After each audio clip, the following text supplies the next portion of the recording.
Bonjour, je suis Chris Burns. Bienvenue dans The Network, l'émission où on se connecte à une matrice de décideurs pour aller au fond d'un sujet. Et attention, ils n'ont que 25 secondes ou moins pour répondre, sinon gare à eux. Voyons quel est le sujet du jour. De la Thaïlande à Cuba, du Brésil au Maroc, le tourisme sexuel est lucratif. Des sites internet font miroiter des escapades érotiques alors que dans certains pays pauvres, les autorités sont tentées de fermer les yeux. Malgré quelques arrestations occasionnelles mais médiatisées, des touristes s'attaquent à des mineurs. L'UNICEF estime que plus d'1 million d'enfants sont entraînés chaque année dans le commerce du sexe. Cette Brésilienne a commencé à vendre son corps à l'âge de 12 ans. À l'époque, ses rêves étaient déjà brisés. Ils ont dit qu'ils trouveraient un étranger pour s'occuper de moi. Mais ils m'ont laissé là, ils ne sont jamais revenus. Au Maroc, une équipe de télévision belge avec une caméra cachée s'est vue proposer des services sexuels avec des enfants. 9 ans, 10 ans, choisis laquelle.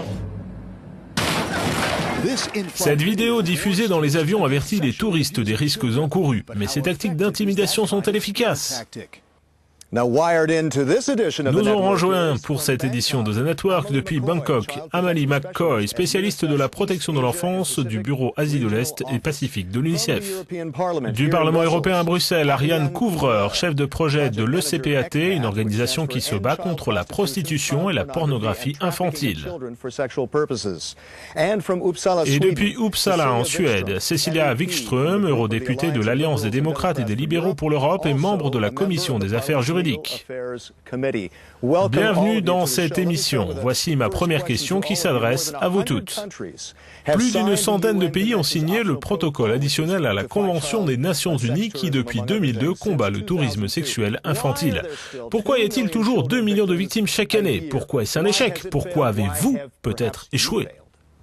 En fait, je ne suis pas sûre que ce soit un constat d'échec. Je pense que partout dans le monde, de plus en plus de gouvernements, d'entreprises du secteur privé, d'organismes travaillent très dur pour résoudre ce problème.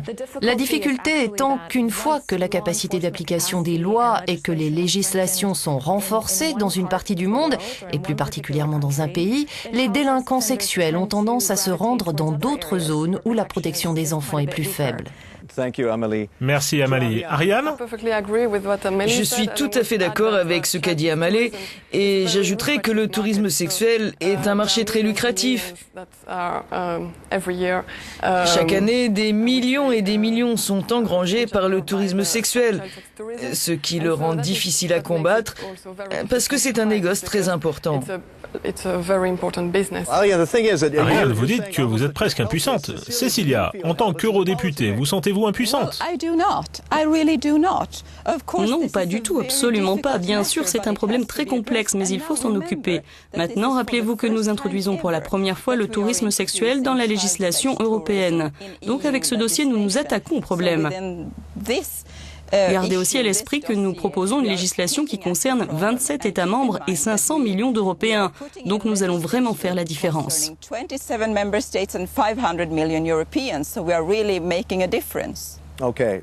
Bien, revenons à vous, Ariane. Est-ce que les autorités regardent souvent ailleurs? Quels sont les pays qui ferment les yeux? Je ne pense pas qu'il faille stigmatiser les pays, mais c'est vrai que comme c'est très lucratif, il est très difficile d'appliquer les lois et parfois de cacher cette réalité. Mais le Cambodge, par exemple, combat ce problème très sérieusement et veut changer sa réputation. Ce pays est très actif pour poursuivre les délinquants sexuels.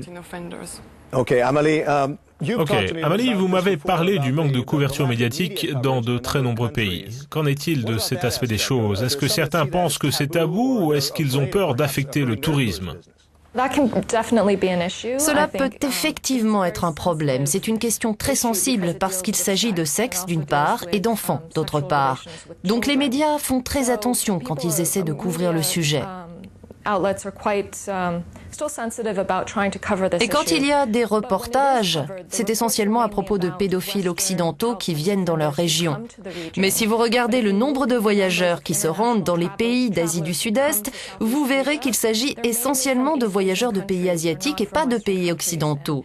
On soupçonne la plupart des délinquants sexuels d'être du coin ou de venir de pays asiatiques, pourtant les reportages n'en parlent pas. Cecilia, parlons un peu d'action. Que va faire le Parlement européen à ce sujet? Ce que nous avons fait, eh bien, nous avons une directive sur le trafic d'êtres humains et c'est très important. Il y aura donc une seconde directive qui frappera au même endroit en criminalisant les délits sexuels, la pornographie infantile, les abus sexuels sur enfants et aussi pour la première fois nous parlerons du grooming, la manière dont les pédophiles séduisent les enfants.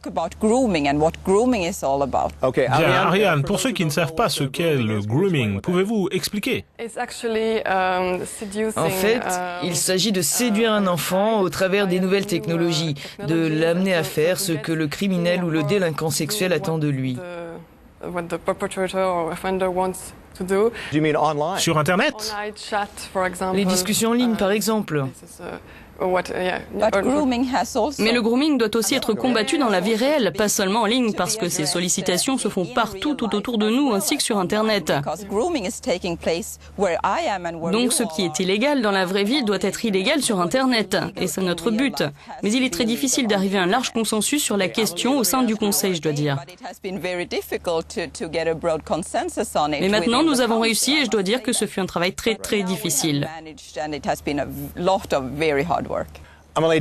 Amalie, pensez-vous que l'Union européenne et d'autres forces dans le monde devraient ajuster leur aide au développement à la hauteur de la coopération des pays dans le combat contre le tourisme sexuel?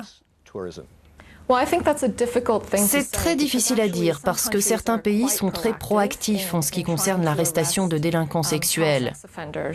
Nous avons vu que le nombre d'arrestations allait croissant dans ces régions. Mais si vous êtes proactif et que vous agissez de manière positive sur ce problème, devez-vous être pénalisé? Parce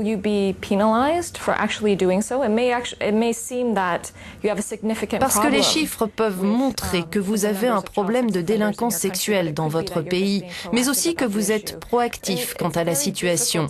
Il est difficile d'essayer d'évaluer à quel point ces pays sont actifs, parce qu'au niveau national, vous pouvez avoir une excellente législation et de bons moyens, mais en fait c'est au niveau local qu'il faut voir quelle est l'efficacité des pouvoirs publics et des prestataires de services dans la lutte contre ce problème. Ariane, pensez-vous qu'il faut montrer du doigt et nommer les touristes sexuels? Je ne pense pas que la publicité soit toujours souhaitable, parce qu'on parle de sexualité.